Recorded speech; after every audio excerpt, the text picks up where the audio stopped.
Hi friends, welcome to Devi Saveji kitchen. இன்றைக்கு நம்ம சுவையான ருசியான புதினா சட்னி எப்படி செய்கிறதுன்னு பார்க்க போகிறோம். புதினா ஒரு 400 கிராம் எடுத்துக்கோங்க. அப்படி உங்களுக்கு கூட வேணுன்னா கூட நீங்கள் கூட சேர்த்துக்கலாம். புதினாவை நல்லா கழுவி எடுத்து வச்சுக்கோங்க. கடுகு தாளிப்பு 1 டீஸ்பூன், கருவேப்பிலை கொஞ்சமாக எடுத்துக்கோங்க, காய்ந்த மிளகாய் 2, உளுந்து 1 டீஸ்பூன், உப்பு தேவையான அளவு, கடலைப்பருப்பு 1 டீஸ்பூன், புளி கொஞ்சமாக எடுத்துக்கோங்க, பச்சை மிளகாய் 1, அரை மூடி தேங்காய், சின்ன வெங்காயம் 1 மற்றும் பூண்டு 3, புதினா 1 கட்டு, தக்காளி பழம் 1. இப்போ சட்டியை சூடாக்கி தேவைக்கேற்ப எண்ணெய் ஊற்றிக்கோங்க.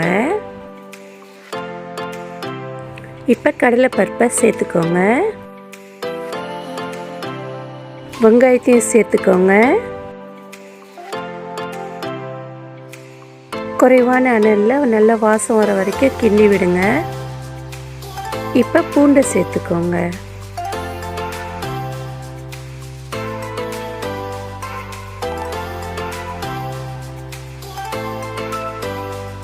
அடுத்தாவது பச்சை மிளகாயும் சேர்த்துக்கோங்க.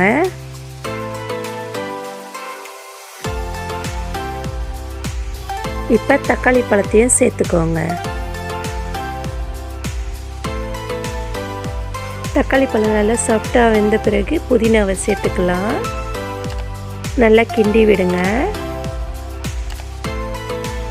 இப்போ நம்ம அரைச்சி வச்சிருந்த தேங்காயையும் சேர்த்துக்குவோம்.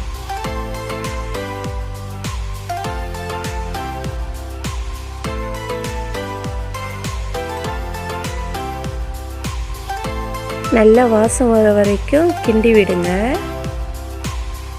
இப்போ உப்பை சேர்த்துக்கலாம்.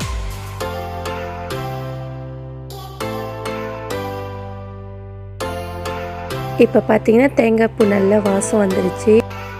நெருப்பு அடைச்சிட்டு நம்ம இப்போ ஆற வைப்போம். ஆறின பிற்பாடு பிளெண்டரில் கொட்டி நல்லா அரைக்கணும்.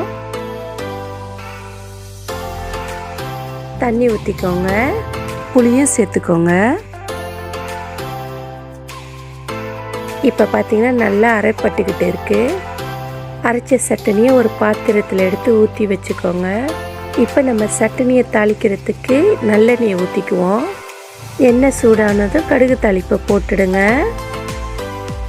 இப்போ உளுந்தையும் சேர்த்துக்கோங்க. காய்ந்த மிளகாய் மற்றும் கருவேப்பிலையும் சேர்த்துக்கோங்க.